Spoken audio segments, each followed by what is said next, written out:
Det var en gang en ung mann som het Jack. Han bodde i et hus som lå nesten helt nede ved havet. Det beste Jack visste var å gå ned på stranda og se hvordan det glitret i havoverflaten på fine dager. Hvordan bølgene rullet mykt inn mot land. Den beste tida å sitte der på var i skumringstimen. Da ble himmelen farget lilla, oransje, rosa. Og Jack satt og så hvordan sola sank i havet.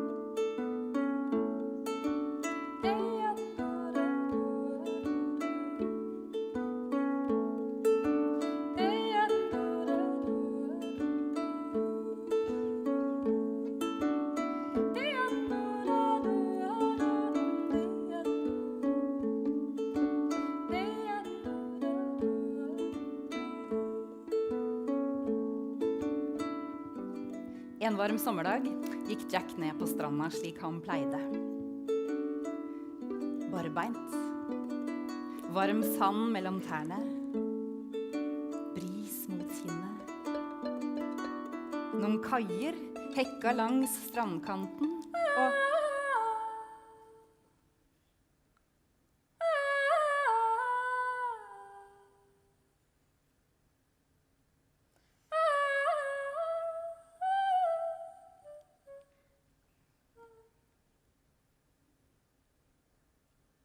Hva var det? Og så han henne. Ute i vannet, en kvinne. Nydelig. Mørkt, blankt hår. Og sangen krøp inn over Jacks hud. Strøk seg opp langs halsen og smøg seg inn i øret. Hei! Men så var hun borte. Den natta fikk ikke Jack sove. Det eneste han klarte å tenke på var den vakre kvinnen i vannet. Og den deilige stemmen hennes. Og sangen.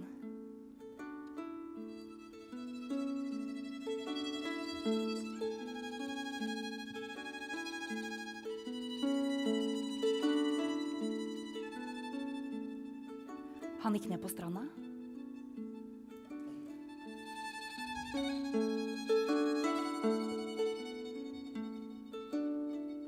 Han sto og stirret utover.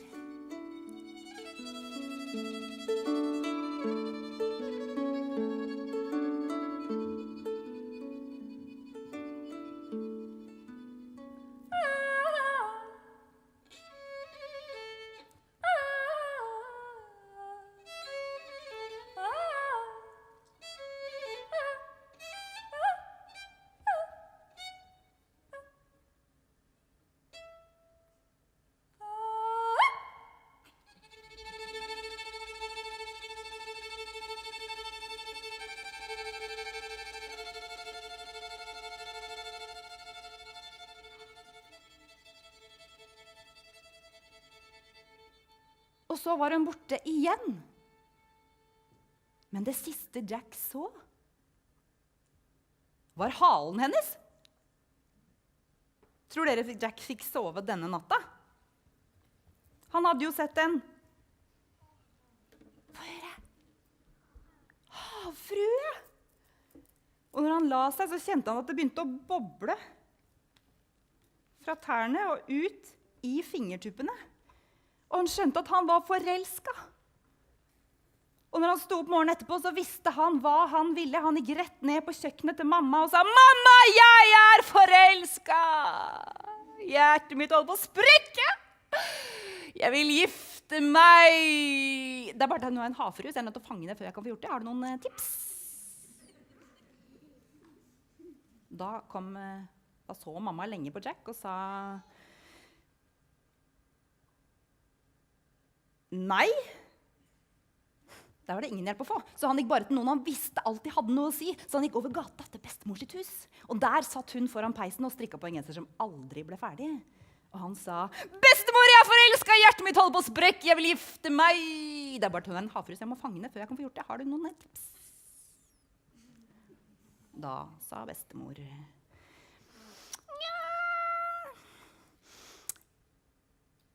nei.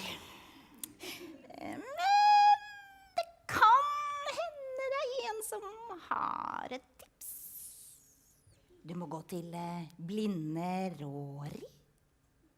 Da går du bare ned på stranda til steinen, tar til høyre, går gjennom sivet, følger bekken til du kommer til fjellet. Der er det en sprekk som er akkurat så stor at du kan åle deg inn der, og da kommer du inn i en liten hule. Og da bare følger du fløytespillet. Fikk du med deg det, Jack? Du går ned på stranda til steinen, tar til høyre, sivet, bekken, fjellet, sprekken, deg inn i hulen, og så følger du fløytespillet. Før bestemor hadde sagt siste setning, var Jack på vei ned til. Han gikk til. Han tok til. Han gikk gjennom. Han kom til. Bekken. Han kom til.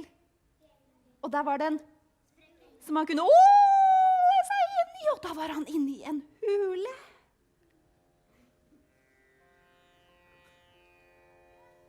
Og der var det mørkt. Det var så mørkt at Jack kunne nesten ikke se sin egen hånd. Han kjente hvordan det dryppte fra taket. Og så hørte han noe.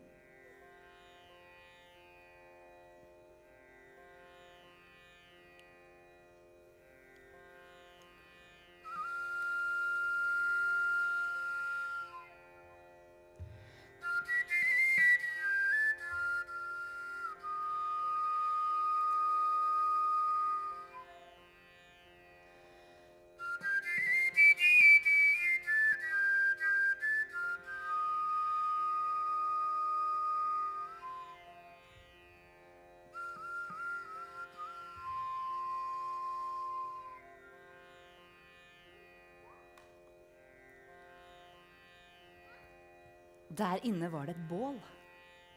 Og foran bålet satt det en gammel mann. Jaså, er det besøk? Ja, jeg heter Jack. Bestemoren min sa at du kanskje visste litt om det meste, og kanskje du vet litt om å fange havfruer? Ja, mennesker og havfruer, det går aldri bra. Men jeg vil veldig gjerne prøve, for jeg har nemlig funnet en som er så fantastisk snill. Jeg vil gjerne gifte meg, men jeg må fange henne først, så hvis du kunne fortelle meg hvordan man må gjøre det.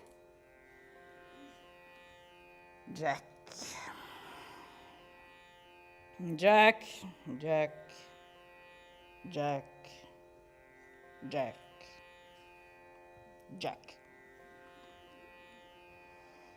Jeg har erfart at man skal være forsiktig med hva man ønsker seg.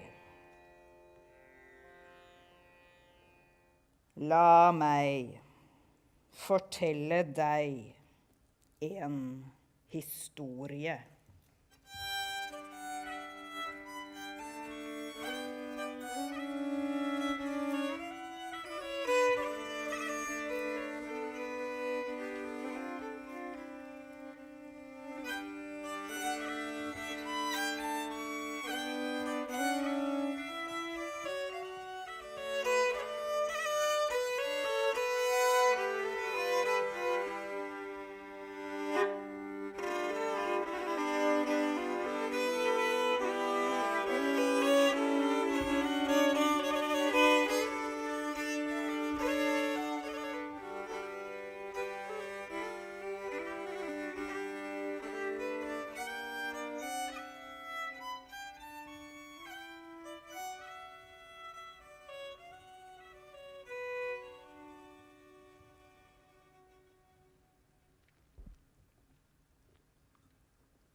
Det var en gang en fisker og kona hans.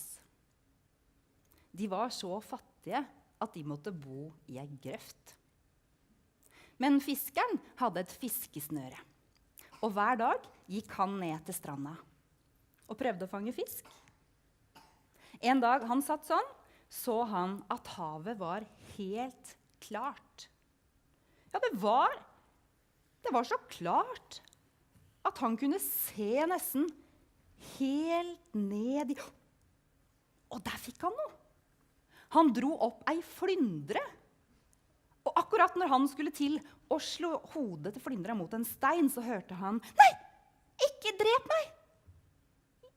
Vær så snill å slippe meg ut igjen!» Da ble fiskeren redd. Han slapp flyndra midt i bakken. «Jeg er ingen vanlig flyndre. Jeg er en forhekset prinsesse. Vær så snill.» Fiskeren ble enda reddere nå, for han hadde hørt om snakkende fisker, men det var bare i eventyr. Så han tok flyndra i halen og slang den ut i havet med et plask. Og da stakk fisken hodet opp og sa, «Tusen takk!» Og så var den borte. Da fiskeren kom hjem til grøfta, spurte kona hans om han hadde fanget noe i dag. «Nei, jeg fanget ikke noe i dag, men... Jo, en! Men det var en flyndre som jeg kastet ut igjen.» «Kastet du den ut igjen?» «Ja, jeg måtte det. Det var ingen vanlig flyndre, det var en forhekset prinsesse.» En forhekset prinsesse som du redda livet til, og så ba du ikke om et ønske engang. Altså, vi bor i ei grøft. Du kunne vel kanskje gå tilbake til den fisken og be om et hus. Det hadde ikke fiskeren noe lyst til, men når kona hans maste, så pleide han å gjøre som hun sa. Så han gikk ned til stranda og så at vannet var blitt helt grumsete nå. Og så sto han der en stund, og så visste han ikke helt hva han skulle si. For hvordan kaller man egentlig en fisk opp fra havet? Flyndre, lille flyndre god, stig opp til meg fra havets bo. For min hustru Isabel vil så mye mer enn jeg vil. Og jammen meg stakk ikke fisken hodet opp av vannet og sa, «Hva vil hun?» «Ja, jeg beklager å måtte forstyrre deg, men kona mi mente siden jeg reddet livet ditt, kunne du kanskje... vi bor i ei grøft. Kunne du gitt oss et hus?» Gå tilbake. Hun sitter allerede i huset.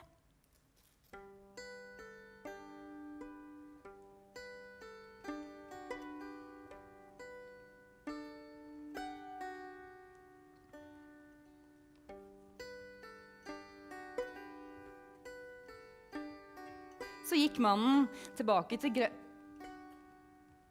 Og der sto det nå et hus. Et fint, hvitt, lite trehus. Med plen foran og tulipaner i beddene. Det var en koselig liten stue inne. Og et kjøkken som var pent og rent og hvitt, og med kopper og kar i alle skap.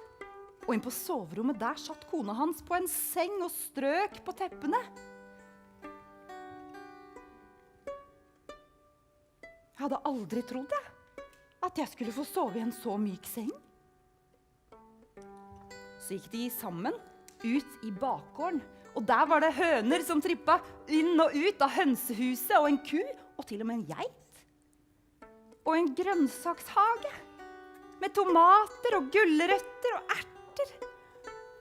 Og fiskeren så på kona si og sa, nå er du fornøyd.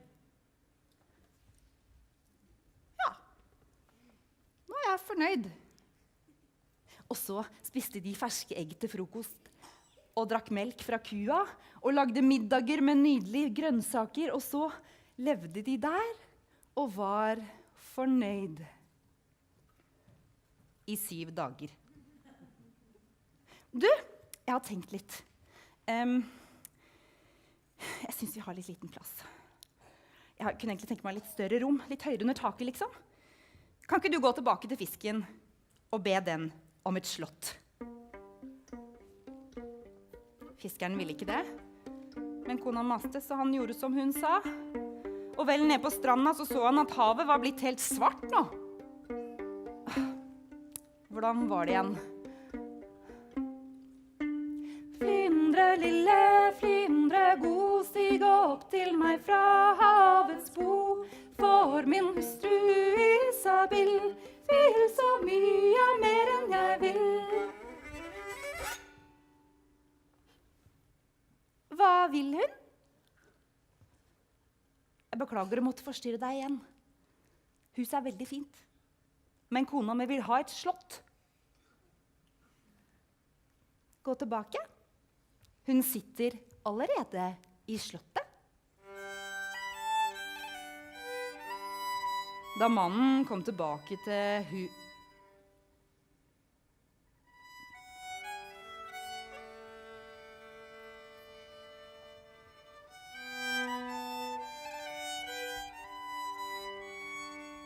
I stedet for en plen var det en vollgrav med en vindelbro over, og det reiste seg 2 tårn med spir. Se, vi har fått et slott, sa kona og tok mannen sin i hånda og gikk over vindelbroa og inn i borggården og ned i det store, fine, velutstyrte kjøkkenet. Og så gikk de gjennom rom etter rom, det ene større og finere og flottere enn det andre, og bankettsaler og ballsaler, og opp i det ene tårnet var det et soverom med en seng som var så myk at mannen holdt på å drukne i den. Og han syntes seg mot kona si og sa, nå er du fornøyd. Ja, er ganske fornøyd. Og den kvelden la mannen seg i en seng som var så myk at han sovna på et blunk. Men kona, hun sov i 7 timer. Du våkne opp da. Altså, jeg har tenkt en del natt. Og jeg har tenkt på at hvis vi skal bo i et slott, så må jo du være konge. Jeg har ikke lyst til å være konge. Hvis ikke du vil være konge, gå tilbake til fisken og be den gjøre meg til konge.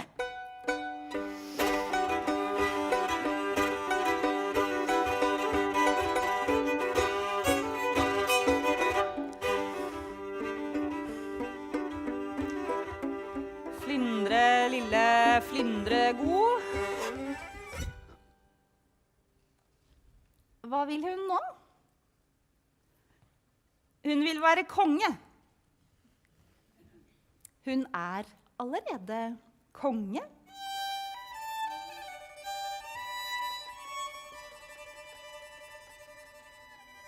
Da mannen kom tilbake til slottet, så han at det var mye finere og større enn før. Det var bannere som hang ned fra alle vinduer og tak, med masse farger, og det sto vakter i fine rustninger overalt.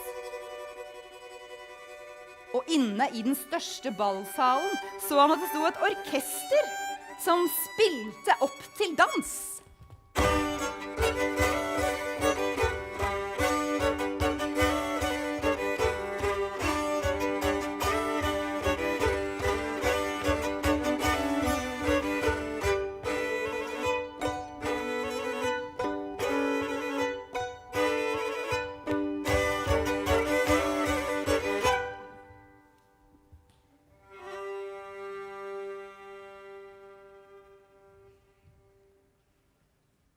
Og midt på gulvet sto det en trone med 7 kammerherrer på den ene siden og 7 kammerpiker på den andre. Og midt på satt kona hans med en hermelinkåpe med krone på hodet. Er du konge nå? Ja, nå er jeg konge. Og så var hun fornøyd med å være konge. I 7 minutter. Forresten, jeg vil herske over flere land og flere folk, og jeg vil ha flere kammerherrer og flere kammerpiker og flere trenere, og jeg vil ha flere palass, jeg vil ha flere hermelinkåper og flere kroner. Jeg vil at du skal gå tilbake til fisken og be den gjøre meg til keiser!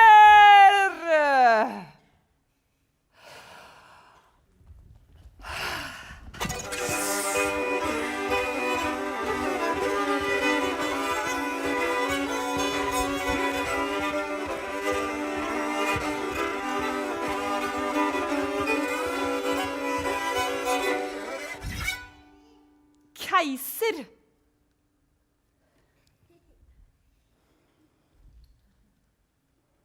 Da mannen gikk hjemover, så han en menneskemengde som alle var på vei samme sted. Hvor var det de skulle? De skulle mot et palass som var så stort at han kunne ikke se enden på det, hverken den ene eller andre siden. Han gikk gjennom 1 park og 2 parker og 3 parker. Han tok en hel time før han kom til inngangen og gikk gjennom rom som var så store som han aldri hadde sett. Og midt i den største ballsalen, der var det en trone som var 10 meter høy, og der satt kona hans med en skinnende kappe på og en krone på hodet, og det skinte så voldsomt at han måtte skygge for øynene når han sa: «Er du keiser nå?» «Ja, nå er jeg keiser!» «Fint, kan vi gå og legge oss da?» Og den natta la mannen seg i en seng som var så stor at han aldri hadde sett maken. Det var 10 meter fra der han la seg, der kona la seg, og han sovnet på et blunk med en kona. Hun sov ikke i det hele tatt. Hun bare lukket øynene i 7 sekunder. Hun fikk ikke sove. Hun kjente at noe rykket og reiv i kroppen hennes. Bruste i blodet. Det var noe som ikke stemte. Hun kastet seg fram og tilbake i senga til hun til slutt måtte stå opp. Og da gikk hun til vinduet, og det var akkurat da solen sto opp. Og hun skjønte det. Hun skjønte det. Hun hoppet opp i senga og løp bort til mannens side og sparket ham ut. Og han så at kona hadde store røde øyne og håret sto rett til værs, og hun sa: Jeg må være den som får solen til å stå opp. Jeg vil være Gud. Gå tilbake til fisken og be den gjøre meg til Gud.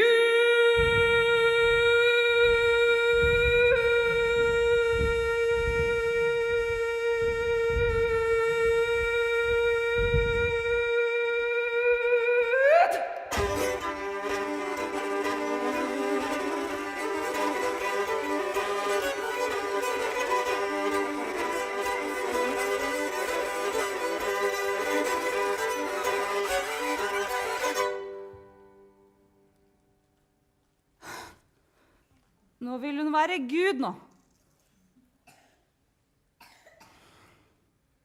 Gå tilbake til grøfta. Nå sitter hun der.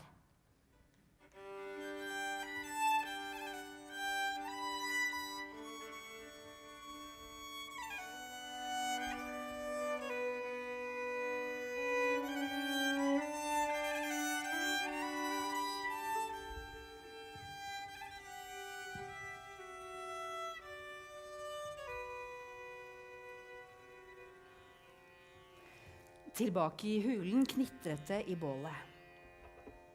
Og blinde Rory holdt på å fortelle Jack slutten på historien. Og så gikk fiskeren tilbake til grøfta. Der satt kona hans.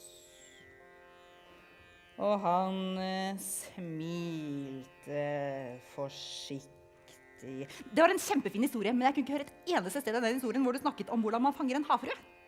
Så kunne du komme til den biten litt fort, for det er derfor jeg er her. Jack, Jack, Jack, Jack. Til venstre for deg ligger et garn vevet med sølvtråder. Det du fanger i det garnet må du beholde. Men det er ikke så farlig, for jeg tenkte å gifte meg med det, så jeg bare tar det med. 1000 takk skal du ha, sa Jack. Gikk igjennom mørket, gjennom sprekken.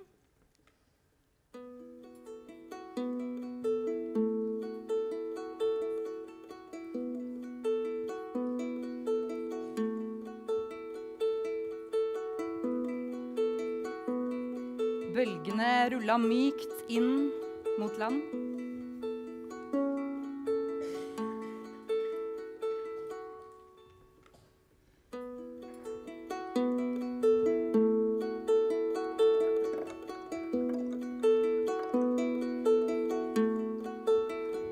Varm bris mot kinnet.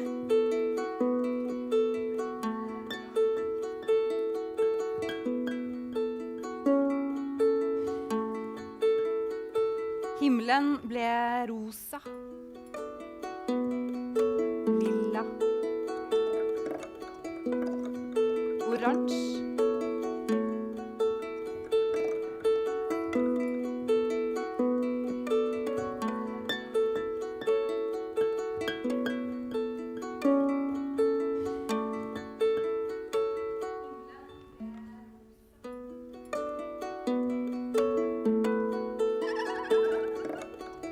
Og da så han henne igjen.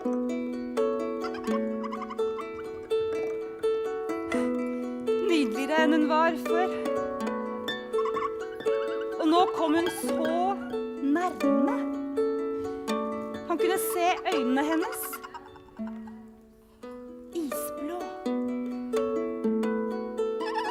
Hun var så nærme at han nesten kunne tatt på håret hennes, og han kastet garnet over henne.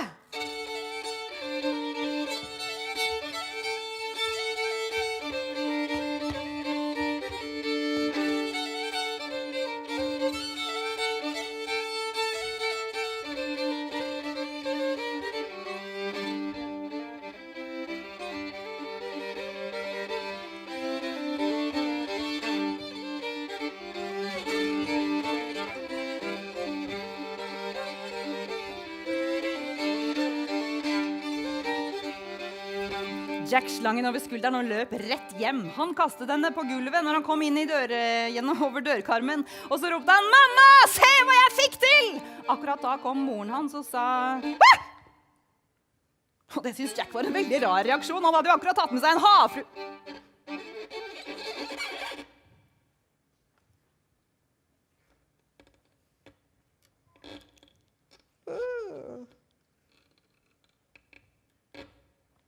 Jack skjønte ingenting. Hun var jo helt annerledes. Skal jeg fortelle dere hvordan hun så ut? Håret hennes var så fullt av gjørme at det hadde begynt å klumpe seg. Og i de klumpene var det blåskjell og noen små krabber som krabba rundt. Øynene var gule og utstikkende. Ut av den krokete nesa rant det masse grønt snørr. Så mye snørr at en stakkars liten krabbe som hadde forvillet seg ned fra håret holdt på å drukne i det. Hun hadde fiskeskjell over armene, og så lange negler at de hadde begynt å krølle seg på enden. Jaså, ja, det var kanskje ikke akkurat det du så for deg, eller? Men nå er jeg her. Så nå får jeg meg mat. Og jeg vil ha fiskemage, fisketarmer, fiskelever, fiskeblå, fiskemage, fisketarmer, fiskelever, fiskeblå, fiskemage, fisketarmer, fiskelever, fiskeblå, varmt! Jack snudde på hælen, han løp ned til havnen, han fikk med seg en pose med fiskemåler av en fisker han kjente, og så kom han hjem, slang i en kjele rørterur, og så serverte han det. Han la til og med fram kniv og gaffel, men hun stakk bare den ekle armen sin oppi og begynte å kaste maten i retning munnen, men nesten ingenting han traff munnen, det traff bare taket og veggene, og Jack sine klær, og så sovnet hun. Og hun snorket. Så det dirret i tak og vegger. Og Jack tenkte, kan ikke ha det sånn. Så han kastet garnet over henne og slang henne på skulderen. Og så løp han ned til stranda og kastet den ut i havet. Og så gikk han hjem, vasket huset og satte seg ned for å slappe av. Så lukket han øynene.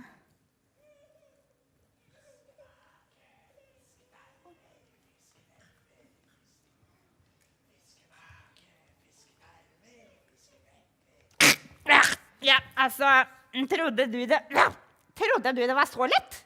Nei. Det du har fanget må du beholde.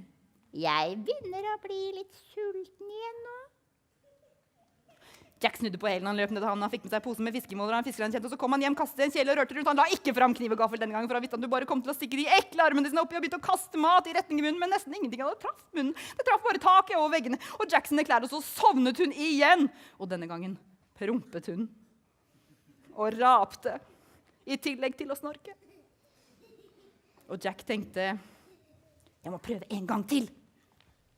Denne gangen la han garnet forsiktig over henne. Og så rullet han henne ut i vannet i stedet. Og så gikk han hjem, og så han overalt. Hun var ikke det. Hun var ikke noen steder.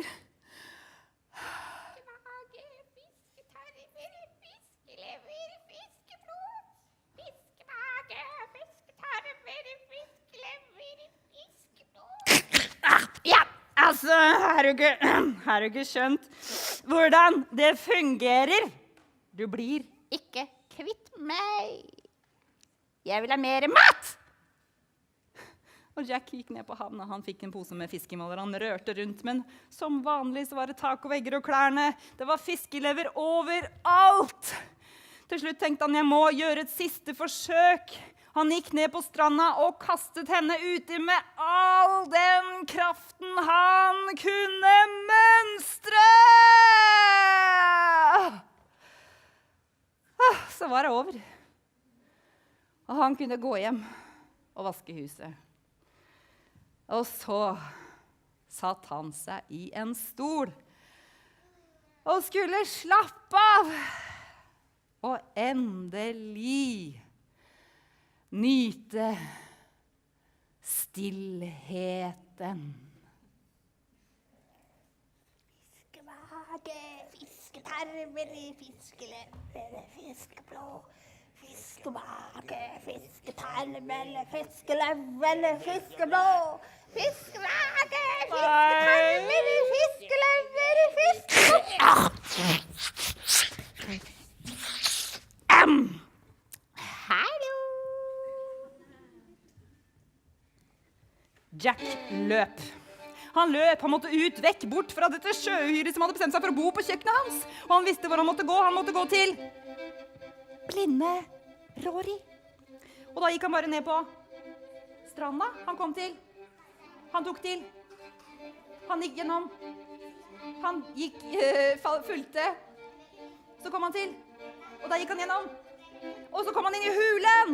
Og der satt blinde Rory som vanlig foran bålet. Og han sa, Jack, er du fornøyd med havfru? Hun er ikke noe havfrue! Hun er helt forferdelig! Jeg vet ikke hva jeg skal gjøre. Jeg prøvde å kaste den ut 3 ganger. Det er fiskelever overalt. Jeg begynner å bli helt gal.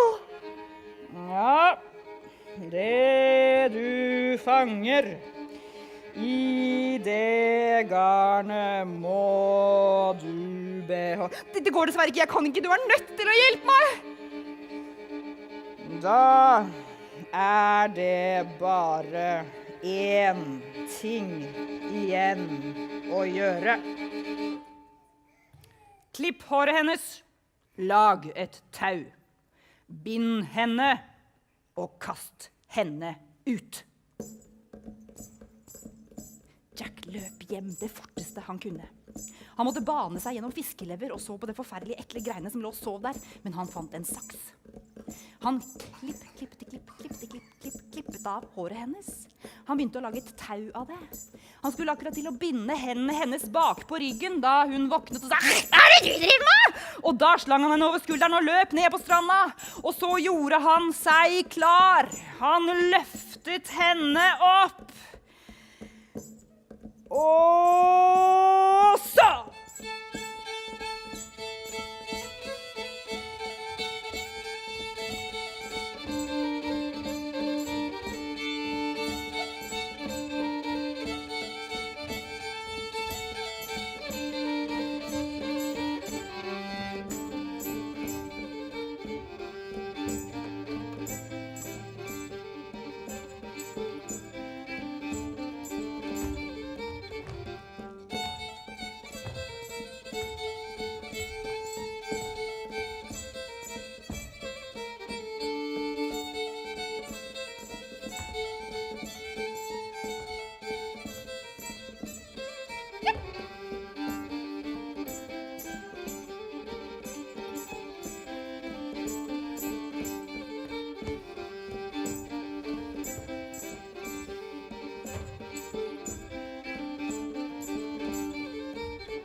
Og Jack, han sto og så etter henne lenge, men han kunne ikke se henne noe som helst sted. Og tenk om hun ikke var borte på ordentlig. Oi, hvor var hun? Tenk om han ikke hadde kastet henne langt nok ut, igjen! Oi, men tenk om hun allerede var tilbake i huset. Men hvor var hun? Og der var det et hode! Et hode som kom opp av vannet og kom nærmere, og nærmere, og nærmere! Og så... Åh. Der var hun. Akkurat så nydelig som han hadde sett henne første gangen. Isblå øyne. Mørkt, ravnsvart hår. Og hun kom så nærme at han kunne se at hun blunket til ham. Og så var hun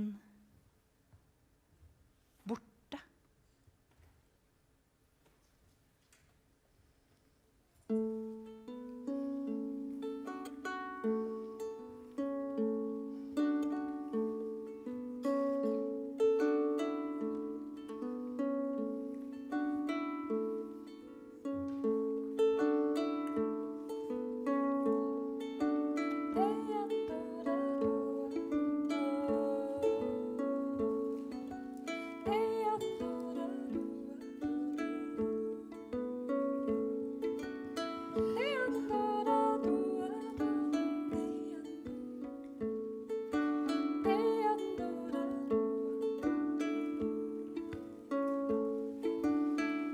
Og Jack satt og så etter henne ganske lenge. Og så tenkte han, kanskje det var best sånn, at noen ting fikk være der de var. Og kanskje ikke alt ble så mye bedre om man fikk alt det man ønsket seg. Akkurat da ble himmelen farget rosa, oransje, lilla. Og Jack så hvordan sola sank i havet.